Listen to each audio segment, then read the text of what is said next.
Hola a todos, soy Brent Xu y trabajo en estrategia y partnerships de Tendermint.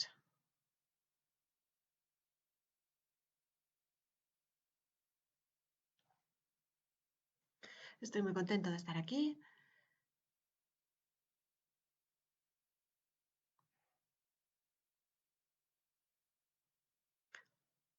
Tendermint es la empresa que fue fundadora de la red de Cosmos.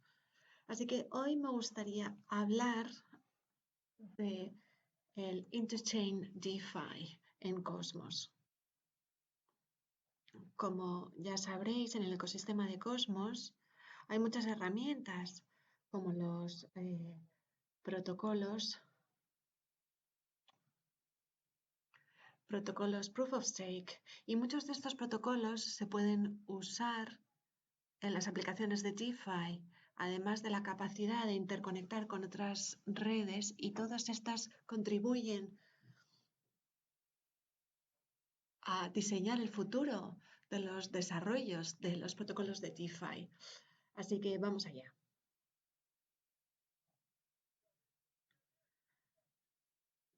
Parece que hemos visto un ecosistema de yield farming muy ferviente últimamente. El Degen Chat de DeFi, un entorno muy boyante. Y este parece muy nuevo, pero sí que ha habido en la historia ecosistemas similares. Así que me gustaría enmarcarlo en términos de la inversión tradicional. Aquí hay dos dinámicas que influencian las decisiones que haces cuando realizas inversiones. Y además quiero añadir otro componente, y es la lealtad que tienes con un trade, con una inversión. Es decir, cuánto de preparado estás para reducir una inversión, o cuánto tiempo te vas a quedar con esa inversión. Así que yo lo defino en términos de animales. Están los bone dogs, los perros, y luego los yield pigs, es decir, los cerdos, ¿no? Los bone dogs significa que eres leal a una estrategia que genera un retorno, a una en particular, y que vas buscando retornos consistentes y con un crecimiento estable. Y valoras la alta calidad sobre la baja calidad. Muchas veces son a largo plazo las inversiones. Y cuando eres el yield pig, vas buscando el retorno, el alto retorno.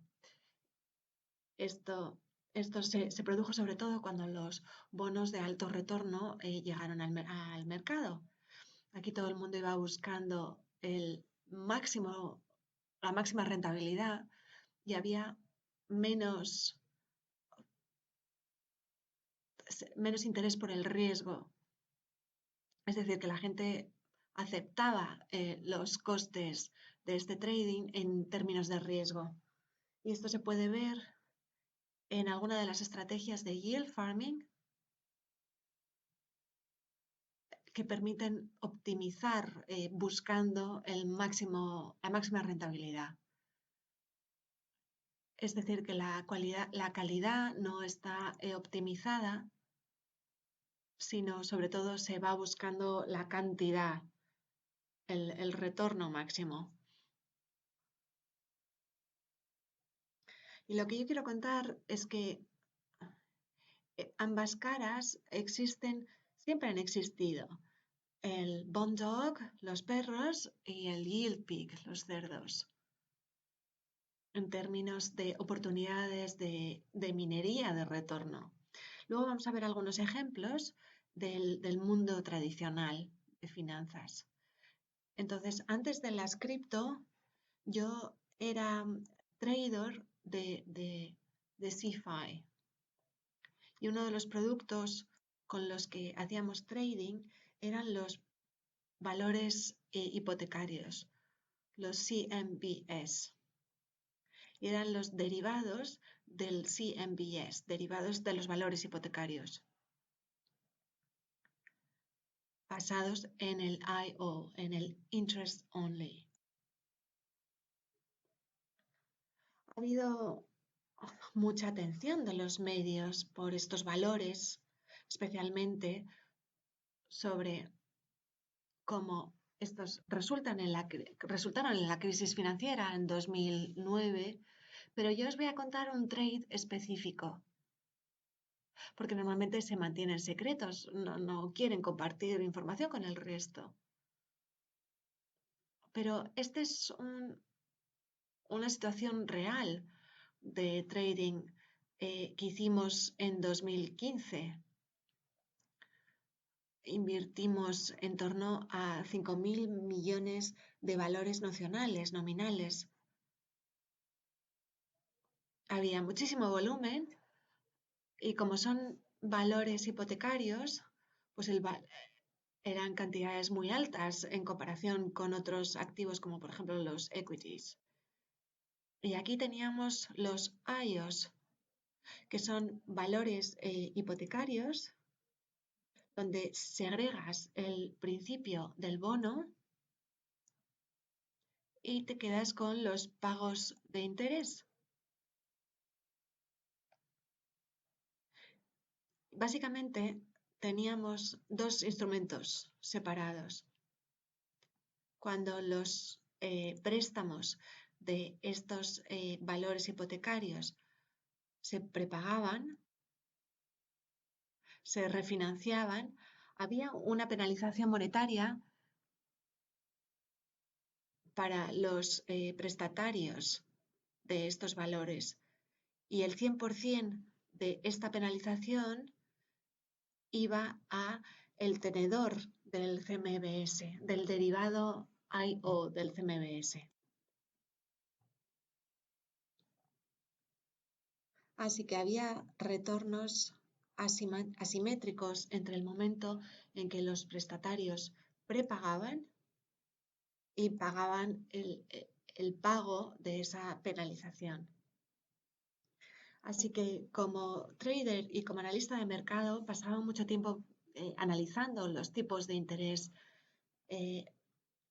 comprendiendo qué es lo que indicaban sobre la propensión de los prestatarios para pagar estos tipos de interés. Prepagaban estos valores hipotecarios.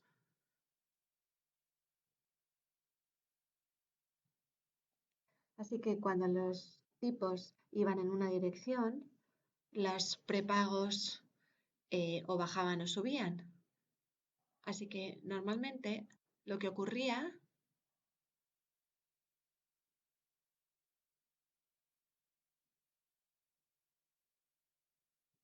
era lo siguiente. Cuando los tipos bajaban, los prestatarios querían refinanciar y este tipo más bajo y resultaban los prepagos. De media veíamos IRRs, APRs, APY en torno al 90% de rango, lo cual es enorme porque normalmente hablamos de 2 o 5%, pero 10% no se ha visto nunca, era único.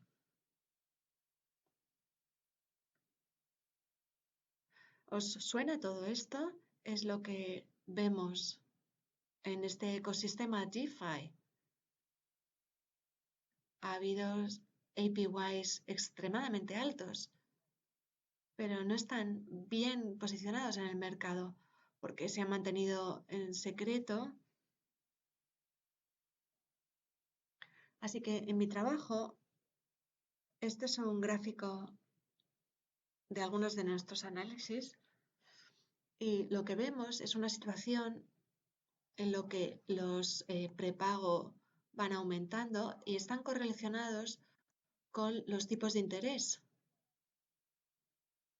Y aquí vemos cómo en 2011-2012 los tipos de interés crearon un entorno muy favorable de prepagos, donde estos valores hipotecarios proporcionaban APYs muy altos, similar a lo que estamos viendo en el ecosistema DeFi. Pero ahora me gustaría hablar de los bonos en general, porque con los bonos es importante entender algunos conceptos que gobiernan el precio de las dinámicas de retorno. Los precios de los bonos y de los retornos están interrelacionados, porque cuando los retornos bajan, los precios suben y viceversa. Y el precio neto en la relación de retornos se llama la duración, duration. Es el cambio del precio como resultado del cambio del retorno. Y como se ve aquí, los bonos de larga duración tienen curvas crecientes y empinadas de retorno. Básicamente, un bono de 20 años tiene una curva más alta, más empinada de retorno. Y como se puede ver con el bono de 20 años o de 3 años, tienen una forma convexa. Es decir, que el segundo concepto se llama la convexidad. Es decir, que hay una sensibilidad de precio que resulta del retorno cambiante. Aquí la curva del retorno hace que conforme aumente el retorno, el precio baja en base a esta sensibilización del precio, a esta convexidad. Y lo que se ha visto con los valores hipotecarios es que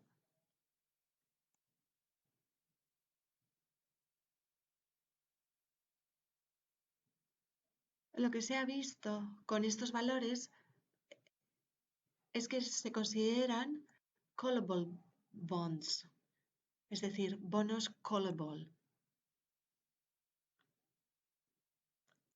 Es decir, que las hipotecas presentan esa opción de call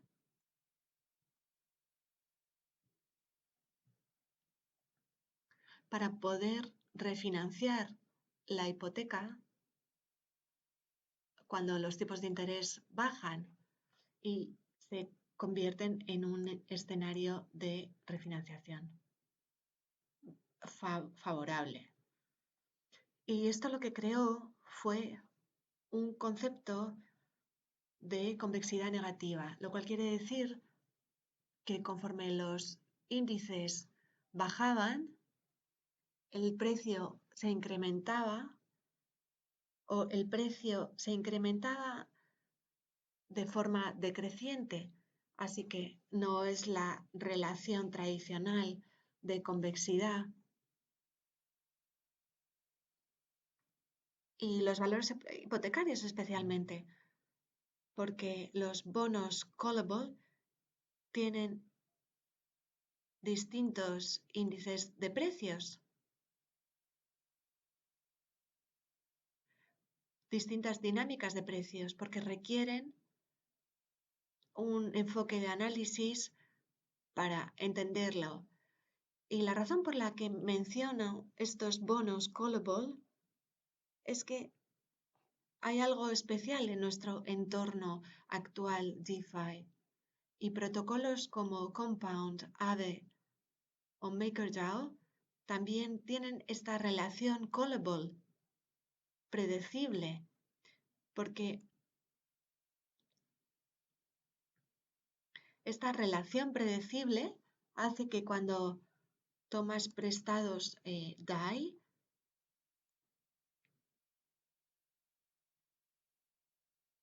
de un CDP de MakerDAO, lo que estás haciendo es permitir devolver esos DAI cuando tú quieras.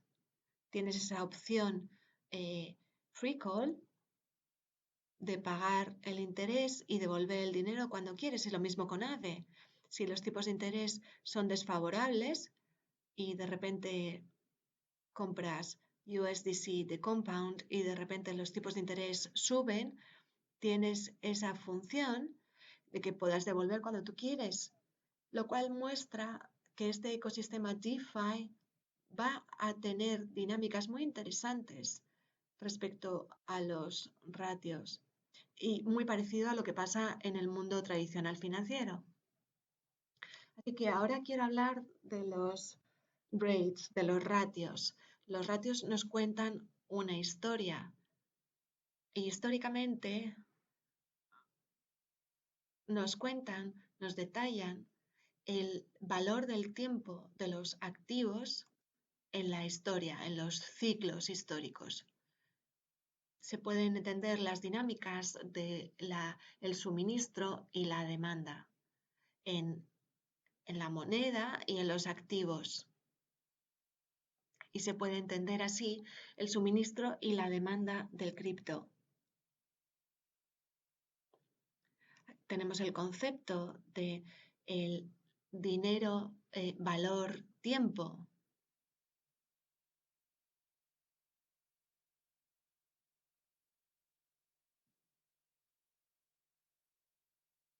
Y esto es lo que nos permite entender las mismas dinámicas en el cripto. Y en el futuro tendremos ese concepto de tiempo versus dinero en cripto. Así que estos ratios nos cuentan una historia.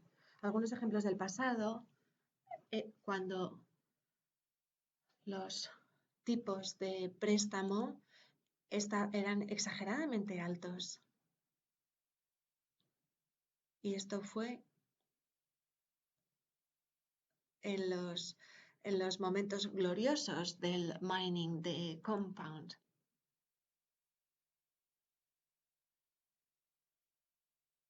Compound era la primera plataforma de liquidity mining y el resultado de este mercado dictaba los tipos que existían en el ecosistema.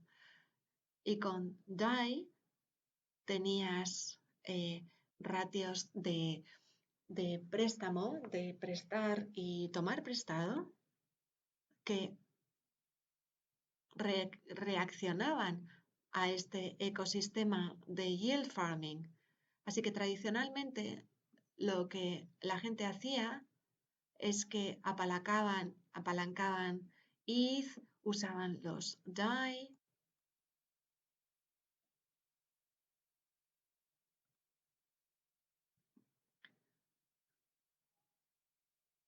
usaban DAI para comprar más ETH y usaban los ETH para comprar más DAI.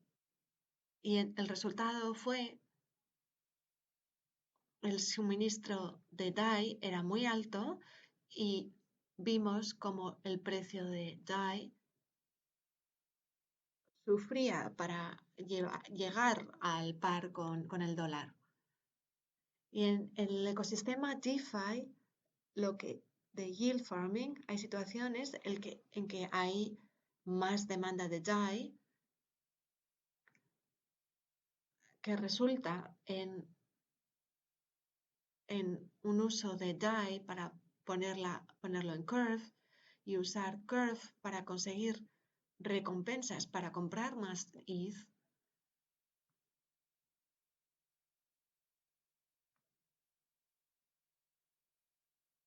Se compran más ETH para tener más DAI basado. Y esto es completamente nuevo. Y los índices contaron la historia, mostraban todo lo que había pasado. Igual con las monedas estables. Y lo hemos visto lo mismo con Wi-Fi. tenían más demanda y hubo tipos de préstamo, índices de préstamo mucho más altos. ¿Y por qué estoy hablando tanto de los ratios, de los tipos? Porque en Cosmos lo que ocurre es que con el proof of stake es que los yields, los staking yields permiten actuar como un fundamento para alguna de esas dinámicas de colaboración que pueden influenciar cómo evolucionan los tipos de interés en este mundo. Entonces, como en el pasado la gente experimentó que el proof of stake de Ethereum podía ser un tipo de riesgo nuevo para el mercado,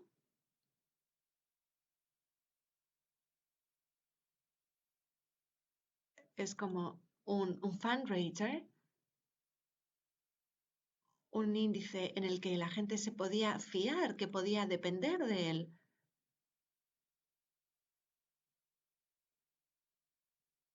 Y yo quiero reforzar esta tesis porque creo que Cosmos, como proof of stake, como activo, puede actuar con distintas horquillas y con distintas dinámicas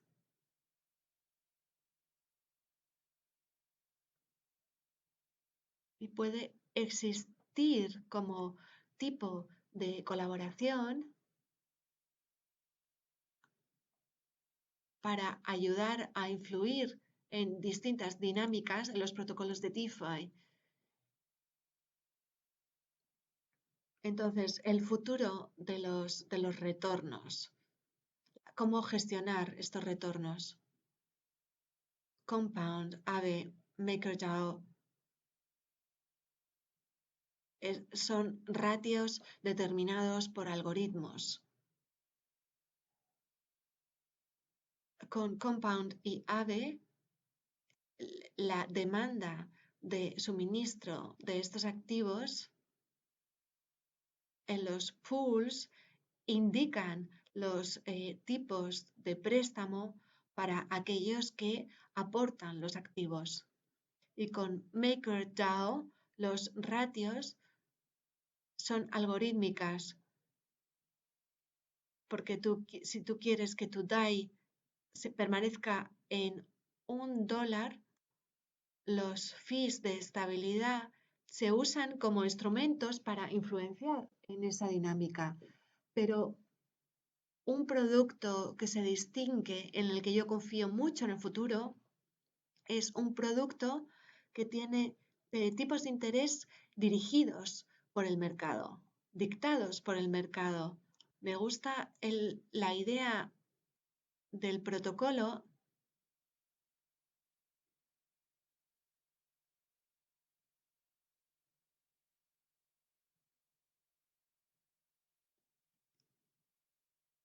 y este tipo de producto con estos tipos de interés. A mí la verdad es que me gusta mucho la idea del protocolo de Y de Robinson, en el paradigma de Robinson, porque son rates dictados por el mercado.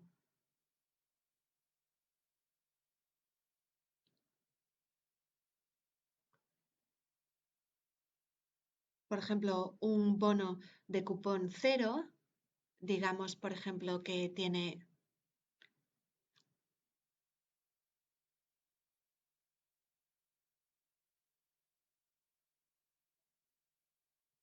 este bono que tenga 100 dólares y que está haciendo trading en 95, en 6 meses obtienes $100. Entonces lo que crea es un poco lo que decía yo antes sobre el tiempo, valor, dinero y tiempo, valor, cripto. Y esto va a ser clave para diseñar los cimientos de los productos DeFi. Es decir, que el mercado realmente tendrá sentido.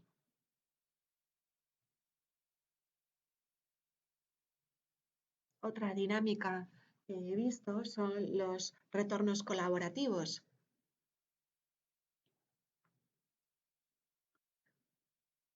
Por los Yuma, por ejemplo, los retornos en Yuma más los tokens REN o Balancer. Aquí es donde los distintos tokens van a coincidir con unos con otros. Y lo mismo con el efecto portfolio de YAM. No estuvo muy bien porque hubo algunos problemas con YAM, pero da igual porque cuando emergió este fenómeno había 7 u 8 plataformas de cripto que apreciaban el precio de forma colaborativa y debido a que había un efecto jam. Así que estas dinámicas que interactúan van a coexistir con muchos tipos de activos en el espacio. Y luego food tokens, los tokens food. Creo que todas estas van también a influenciar en la innovación. Y hay muchas lecciones que tenemos que aprender, por supuesto. Pero los tokens que encuentren una forma de existir van a aprender mucho de todos estos efectos. Bueno, Uniswap es uno de los protocolos más importantes del DeFi ahora mismo. Hoy es un día genial, el 17 de octubre, cuando empiezan las nuevas propuestas de protocolo de Uniswap. Esta propuesta de reducir el threshold, los máximos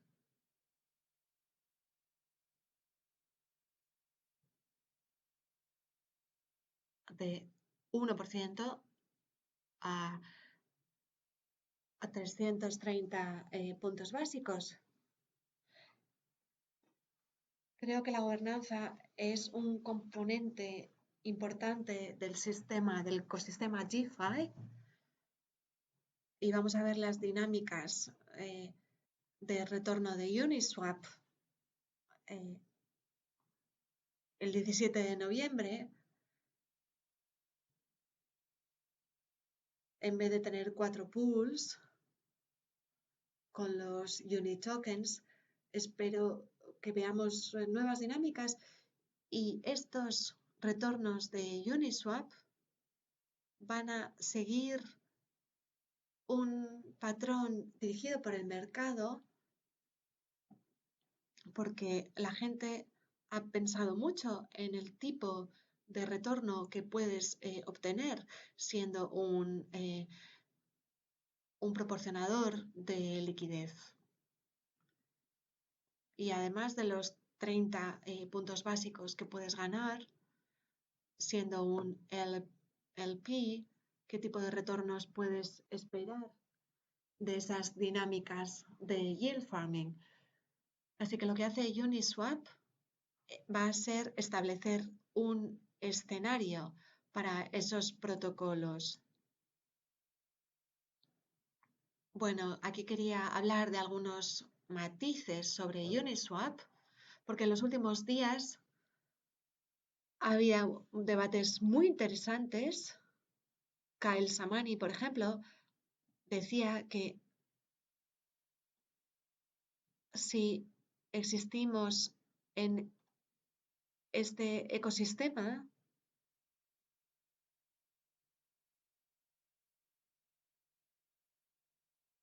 en vez de ser expuesto a los tiempos de Ethereum, ¿por qué no podríamos tener menos fees para los liquidity providers?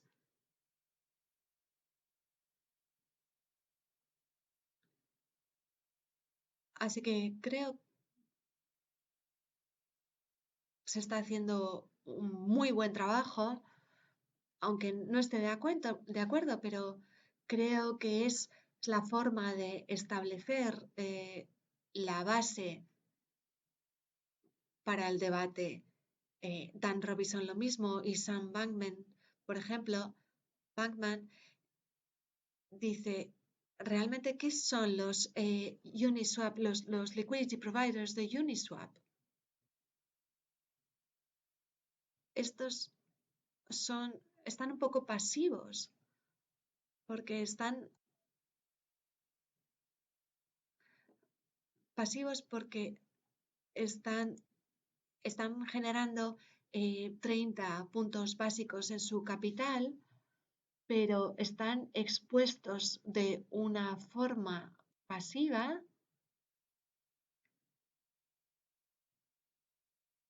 a las pérdidas impermanentes que existen en estos pools de liquidez. ¿Y cómo se compara esto con un generador de mercado tradicional? Pues estos viven con el spread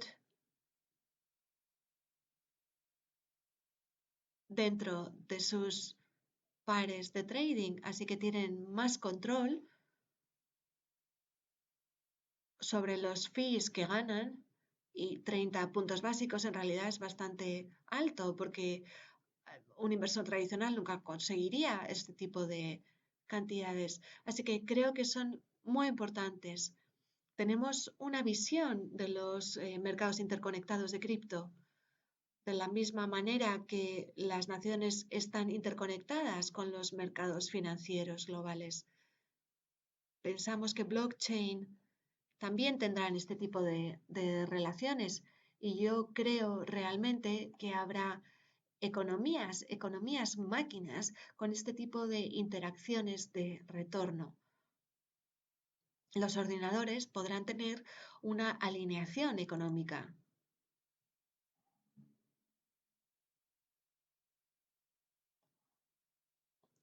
y tendrán efectos en cómo se alinean en base a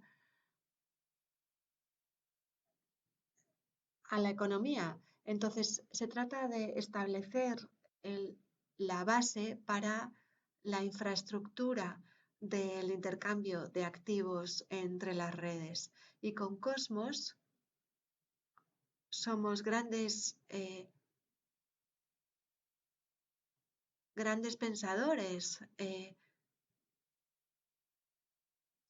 de la interoperabilidad y de la comunicación eh, entre las redes. Una de las cosas que estamos viendo en Uniswap es que también se está considerando un módulo Hub AMMJEX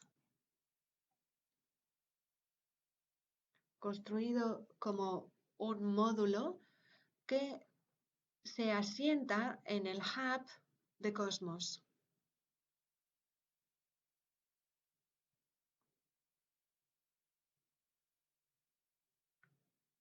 Este DEX usa IBC, que es nuestro protocolo de comunicación, además de PEGI, que es un protocolo entre los assets de Ethereum. Y la esperanza es que además de aportar activos de Ethereum, vamos a poder hacer trading con esos activos. El hub de Cosmos tendrá más conexiones IBC a otras redes y al final la idea es que las distintas zonas de Cosmos tengan su propio DEX. Así que visionamos este futuro interoperativo. Va a haber muchas interconexiones, relaciones interconectadas de DeFi entre las zonas de Cosmos. Y también quería hablar de los staking derivatives. He mencionado que el proof of stake, los retornos van a tener un efecto colaborativo con los tipos de interés y que estos retornos van a influenciar los tipos de interés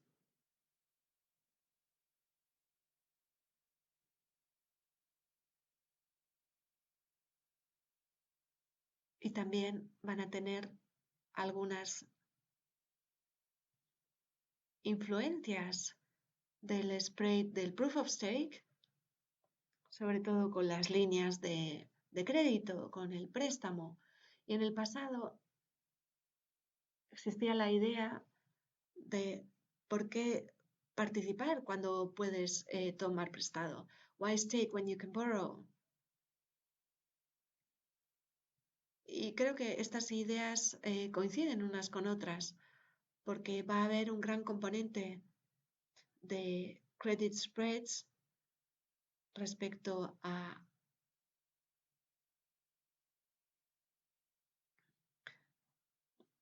cómo se participa en el crédito, de cómo ponerle un precio al crédito en relación con blockchain, a los activos de blockchain. Y ya estamos viendo algunos componentes con flash loans, cuando el lending de full credit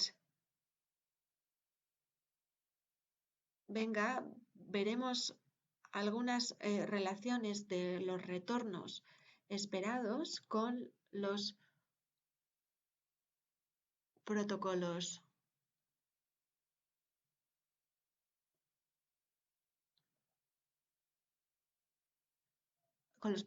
proof of stake